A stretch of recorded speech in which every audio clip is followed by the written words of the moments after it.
नमस्कार, आप सभी का स्वागत है हमारे चैनल में। तो दोस्तों जुड़ चुका हूं मैं यहां पर आप सभी के लिए जेटेट परीक्षा 2024-25 की तैयारी को लेकर के। तो जो भी शिक्षक बंधु जेटेट परीक्षा की तैयारी कर रहे हैं तो उनके लिए देखिए सबसे बड़ी महत्वपूर्ण बात क्या होगी कि देखिए पढ़ने के लिए सबसे पहले आपको सोचना पड़ता है कि किस पुस्तक को पढ़ें, कहाँ से नोट्स लें और क्या पढ़ें कि कम समय में अच्छा तैयारी करके यहाँ पर रिजल्ट ला सके, क्योंकि जेटेट परीक्षा बार बार आयोजित नहीं होती है और एक बार समय जाने के बाद दोबारा आपको नहीं मिलता है। तो इस कड़ी में हम आपके लिए बता देते हैं जेटेट परीक्षा के लिए अभी जो जैक एग्ज़ाम लेगी, ठीक है। और अभी देखिए जितना भी जैक एग्ज़ाम ले रही है आप सभी ने प्रश्न पत्र को देखा भी होगा, नहीं भी देखा होगा तो आपको मिल जाएगा, देख लीजिएगा। जेसीईआरटी किताब जो जैक सरकारी विद्यालयों में फ्री में पढ़ने के लिए देती है, वहाँ से भर भर के प्रश्न लेकर के आती है और यहाँ पर विद्यार्थी जो होते हैं बहुत ऊंचे स्तर की पढ़ाई की तैयारी करते रह जाते हैं और वो सभी यहाँ पर फ्लॉप करते हैं।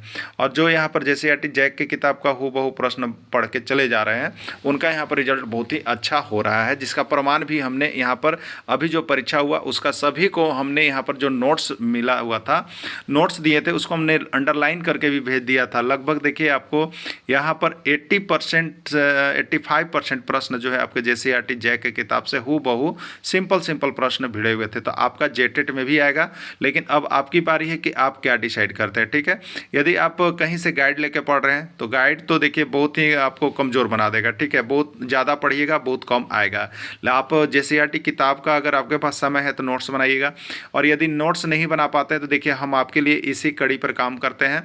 हम आपको सारे नोट्स पीडीएफ और वीडियो यहाँ पर जेसीईआरटी जैक के किताब का हर चैप्टर क्लास 6 से लेकर के 11 तक, अभी 10 तक तो देखिए कंप्लीट है, 11 का बन रहा है, 10 तक से ही आपका ऐसे जेटेट परीक्षा में रहेगा।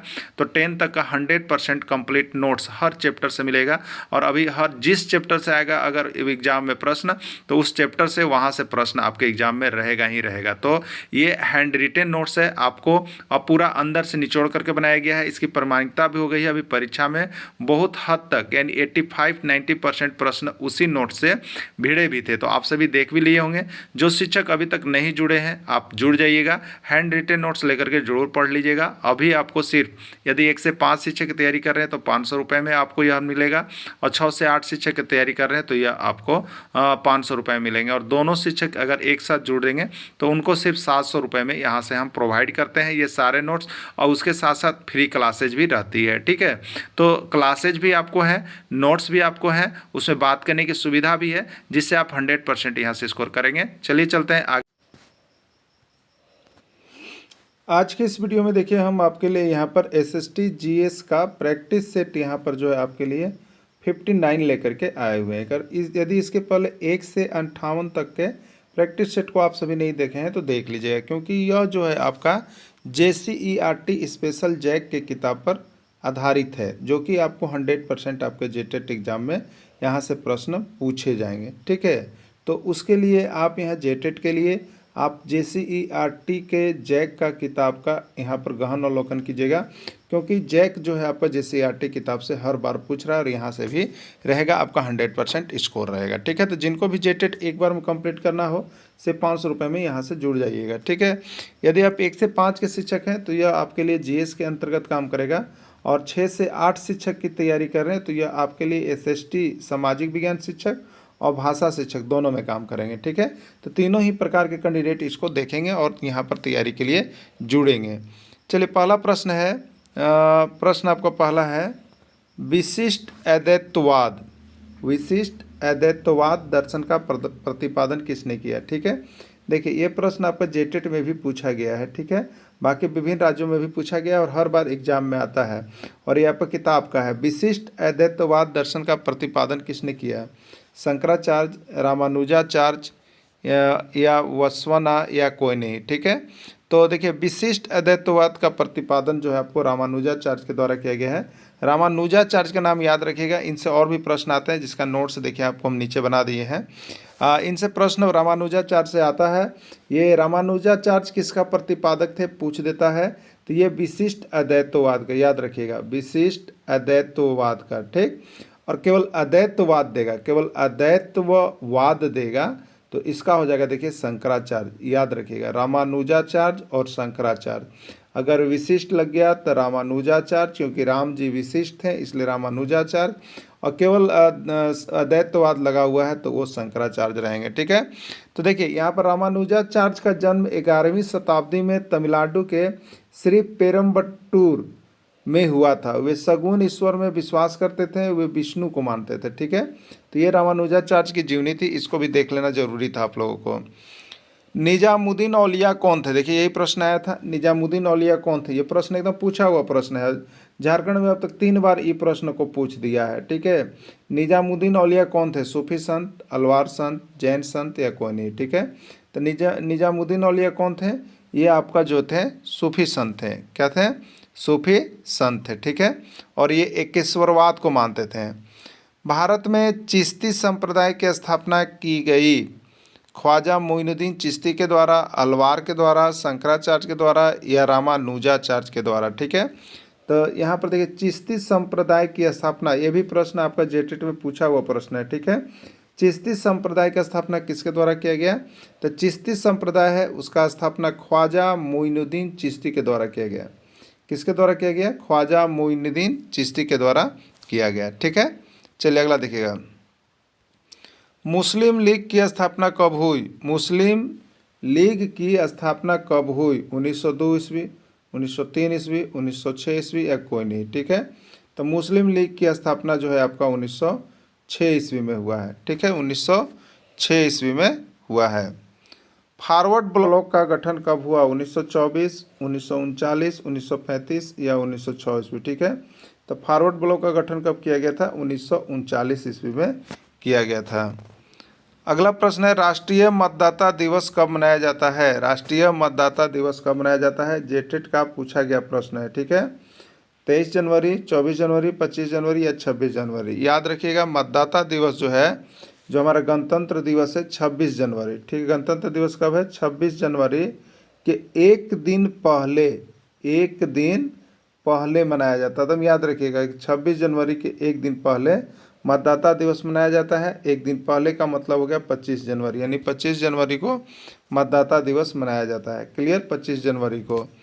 अब देखिएगा यहाँ पे, सूफी संत के निवास स्थान को क्या कहा जाता है? सूफी संत के निवास स्थान को क्या कहा जाता है? वाज का, खान का, नान का या वज का। ठीक है, तो सूफी संत के जो निवास स्थान होते हैं उसको खानका कहा जाता है। क्या कहा जाता है? खानका। शिव भक्तों को क्या कहा जाता है? शिव भक्तों को क्या कहा जाता था? ठीक है, देखिए हम लोग जानते हैं ना शिव भक्तों को क्या कहा जाता है, इसको थोड़ा समझते हैं। देखिए शिव जी तो आप कहते हैं त्रिनेत्रधारी, नेत्रधारी मतलब नयन से जाने जाते हैं कि इनका 3 गो नेत्र है। ठीक, तो नयन से जाने जाते हैं इसलिए इसका नाम होगा नयनार। शिव भक्तों को नयन, शिव मतलब त्रिनेत्र, नेत्र मतलब नयन और नयन मतलब नयनार, तो शिव भक्तों को नयनार कहा जाता है। याद रखिएगा। ठीक है, शिव भक्तों को नयनार कहा जाता है और इनकी संख्या 63 है। देखिए कभी कभी पूछ दिया है कि नयनार होते हैं, शिव भक्तों की संख्या कितनी है? तो शिव भक्तों की संख्या कितनी अगर पूछ देगा, इसलिए हमने यहाँ पे बना दिया है शिव भक्तों की संख्या 63 है और शिव भक्ति नयनार कहा जाता है। वैष्णव या विष्णु भक्त को कहा जाता है, वैष्णव या विष्णु भक्त को कहा जाता है नयनार, अलवार, परिवार या कोई नहीं। ठीक है, तो वैष्णव या विष्णु भक्त को क्या कहा जाता है आपको बताना। ठीक है, तो देखिए विष्णु जी क्या करते हैं? विष्णु जी अलवार करते हैं। विष्णु भगवान क्या करते हैं? अलवार लगाते हैं। याद रखिएगा, अलवार लगाते हैं। ठीक है, तो विष्णु भक्तों को अलवार कहा जाता है। क्या कहा जाता है? अलवार कहा जाता है। और इसकी संख्या भी कभी कभी पूछा है। देखिए जो पूछा है उसको हम यहाँ पर लिख दिए हैं। विष्णु भक्त को अलवार कहा जाता है क्योंकि ये बहुत अलवार लगाते हैं और इनकी संख्या जो है 12 है। इनकी संख्या 12 है और इसमें एकमात्र महिला संत जो थी उसका नाम था अंडाल। तो ये तीनों प्रश्न को हमने नहीं बनाए, यहाँ पर नोट आपको दे दिया कि विष्णु भक्त को अलवार कहा जाता है, विष्णु भक्त की संख्या 12 है और इसमें एकमात्र महिला संत अंडाल थी। तो पूछा गया है कि विष्णु भक्त में एकमात्र महिला संत कौन थी? अंडाल थी। प्रश्न एक आध बार आया हुआ है इसीलिए आपको हम दे दिए। तो 3 गो प्रश्न बना कि विष्णु भक्त को क्या कहते हैं? अलवार कहते हैं। विष्णु भक्त की संख्या कितनी है? 12 है और इसमें एकमात्र महिला संत कौन थी? अंडाल थी। ठीक है, चलिए अगला देखिए। 16 अप्रैल 1853 ईस्वी को कर्नल डाल्टन ने रांची जिला स्कूल के पास किसको पेड़ पर फांसी से लटका दिया था? जयमंगल पांडे, नादिर अली, ठाकुर विश्वनाथ सहदेव या सभी? ठीक है। तो 16 अप्रैल 1853 ईस्वी को कर्नल डाल्टन ने रांची जिला स्कूल के पास किसको पेड़ से फांसी पर लटकाया था? तो ठाकुर विश्वनाथ सहदेव को, ठाकुर विश्वनाथ सहदेव को। 1859 ईस्वी में लेस्लीगंज पलामू जिले से किन दो भाइयों को अंग्रेजों ने फांसी दे दिया था? जयमंगल पांडे, ठाकुर विश्वनाथ सहदेव, नादिर अली, नीलांबर पीताम्बर? ठीक है। तो लेस्लीगंज से कौन जुड़ा हुआ है? नीलांबर पीताम्बर, यानी इन्हीं दो भाइयों को दिया गया था। और ये प्रश्न बहुत ही इंपॉर्टेंट है, MBBI है, ये बहुत बार आया हुआ प्रश्न है। अगला है, लगभग कितने सैनिकों को फांसी पर लटकाने के बाद अंग्रेज झारखंड से चले गए? लगभग कितने सैनिकों को फांसी पर लटकाने के बाद अंग्रेज जो है झारखंड से चले गए थे? 1 दर्जन, 2 दर्जन, 3 दर्जन, 4 दर्जन? ठीक है। तो यहाँ पर जो किताब में ऑथेंटिक मिला है वह 1 दर्जन। क्या है? 1 दर्जन। अगला है, भक्ति परंपरा का प्रथम प्रचारक किसको माना जाता है? भक्ति परंपरा का प्रथम प्रचारक किसको माना जाता है? शंकराचार्य, रामानुजाचार्य, वल्लभाचार्य या सपनाचार्य? ठीक है। तो भक्ति परंपरा का प्रथम प्रचारक जो माना जाता है वो शंकराचार्य को ही माना जाता है। ठीक है। शंकराचार्य को भक्ति परंपरा का प्रथम प्रचारक माना जाता है। अद्वैतवाद का प्रतिपादन किसने किया? शंकराचार्य, रामानुजाचार्य, वल्लभाचार्य या स्पेनाचार्य? ठीक है। तो अद्वैतवाद का प्रतिपादन शंकराचार्य ने किया। ठीक। और विशिष्ट अद्वैतवाद पूछ दे इसी में, विशिष्ट अद्वैतवाद, विशिष्ट अद्वैतवाद, तो वहाँ पर आ जाएगा रामानुजाचार्य। एक केवल अद्वैतवाद है तो शंकराचार्य, और विशिष्ट आ गया तो राम जी यानी रामानुजाचार्य। क्लियर। अगला देखिएगा, शंकराचार्य का जन्म, ये शंकराचार्य से भी रिलेटेड प्रश्न आए हैं एक आध बार। शंकराचार्य का जन्म 788 ईस्वी में कलाड़ी, केरल नामक स्थान पर हुआ था। इनके पिता का नाम शिवगुरु तथा माता का नाम आर्यम्बा था। इनकी मृत्यु 820 ईस्वी में बद्रीनाथ में हुआ था। ठीक है, बद्रीनाथ में हुआ था। वीर शैववाद आंदोलन का प्रारंभ किसने किया? वीर शैववाद आंदोलन का प्रारंभ किसने किया? वसवाना ने, अल्लमा प्रभु ने, दोनों ने या कोई नहीं? ठीक है। तो वीर शैववाद आंदोलन का प्रारंभ वसवाना और अल्लमा प्रभु ये दोनों ने किया था, यानी राइट आंसर इसका सी हो जाएगा। झारखंड में 1857 ईस्वी की क्रांति की शुरुआत किस जिले से हुई? हजारीबाग, छोटा नागपुर, साहेबगंज या पलामू? ठीक है। तो झारखंड में 1857 ईस्वी की क्रांति की शुरुआत जो है हजारीबाग जिले से हुआ था। ठीक है। चलिए इसका और डिटेल्स आपको हम दिखाते हैं यहाँ पर। 12 जून, देखिए लिखा हुआ है 12 जून 1857 ईस्वी को क्रांति की शुरुआत वर्तमान में देवघर के रोहनी गांव, और उस समय यह हजारीबाग जिला में स्थित था। ठीक है, यानी रोहनी गांव से शुरू हुआ था और यह वर्तमान में देवघर में है, लेकिन जिस समय यह हुआ था 1857 में, उस समय यह कहाँ था? तो आपका हजारीबाग में था। ठीक है। चलिए, सन 1857 की क्रांति में पूरे छोटा नागपुर में सबसे पहले 4 अक्टूबर 1857 ईस्वी को चतरा की कालिक पहाड़ी के पास किस क्रांतिकारी को फांसी दिया गया? जयमंगल पांडे, नादिर अली, ए और बी दोनों या कोई नहीं? ठीक है। तो 4 अक्टूबर 1857 ईस्वी चतरा की काली पहाड़ी पर जयमंगल पांडे और नादिर अली दोनों को फांसी दे दिया गया। ठीक है। अगला है, 21 अप्रैल 1858 ईस्वी को रांची से किस स्वतंत्रता सेनानी को फांसी पर लटका दिया गया? पांडे गणपत राय, नादिर अली, नीलांबर पीताम्बर या कोई नहीं? ठीक है। तो यहाँ पर पांडे गणपत राय को 21 अप्रैल 1858 ईस्वी को चढ़ाया गया। भारतीय शिक्षा का मैग्ना कार्टा के नाम से जाना जाता है किसको? वुड डिस्पैच को, चार्ल्स वुड का नीति पत्र, ए और बी दोनों या कोई नहीं? ठीक है। तो भारतीय शिक्षा का मैग्ना कार्टा वुड डिस्पैच को कहा जाता है और या चार्ल्स वुड के नीति पत्र को कहा जाता है। तो ए और बी दोनों आंसर होगा, यानी सी इसका राइट आंसर हो जाएगा। अगला है, दयानंद एग्लो विद्यालय की स्थापना देश भर में किसके द्वारा किया गया? ठीक है। दयानंद एग्लो विद्यालय कहने का मतलब DAV, दयानंद एग्लो विद्यालय कहने का मतलब DAV। ठीक है। तो दयानंद एग्लो विद्यालय की स्थापना देश भर में किसके द्वारा किया गया? आर्य समाज, स्वामी दयानंद सरस्वती, ए और बी दोनों या कोई नहीं? ठीक है।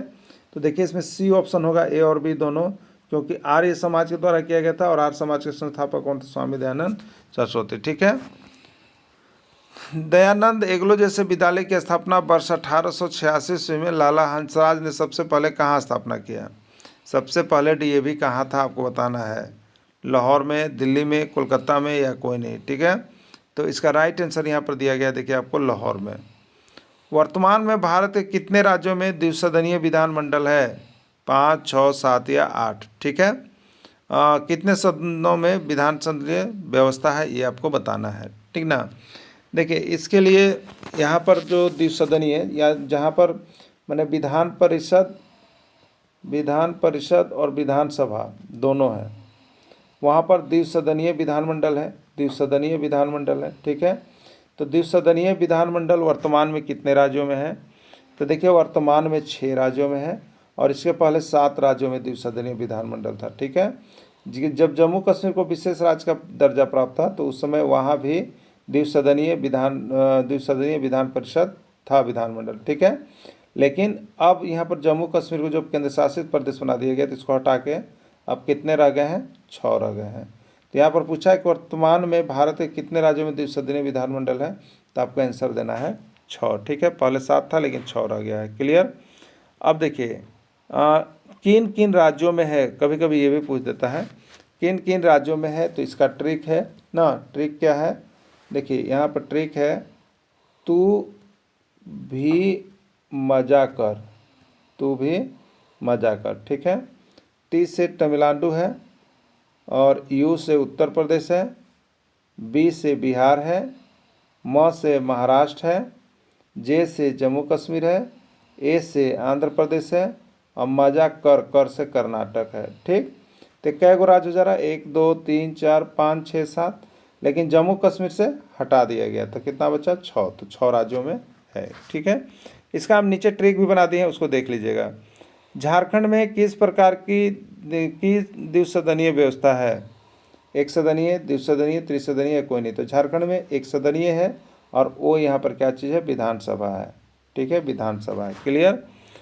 देखिए यहाँ पे द्विसदनीय व्यवस्था है। यहाँ पे आप देखिएगा, यहाँ पे द्विसदनीय व्यवस्था वाला का ट्रिक बताया हुआ है, तू भी मजा कर, है ना।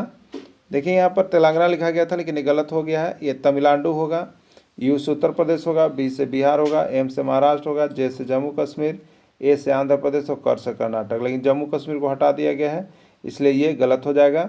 तो तू भी माँ कर। ठीक ना। यहाँ पर यही लिखिएगा, सजाने के लिए ये दिया गया था, तो इस तरह से याद कर लीजिएगा कि किन किन राज्यों में है। ठीक है। देखिए एक और ट्रिक है, आप उसको भी याद कर सकते हैं यहाँ पर द्विसदनीय के लिए। आज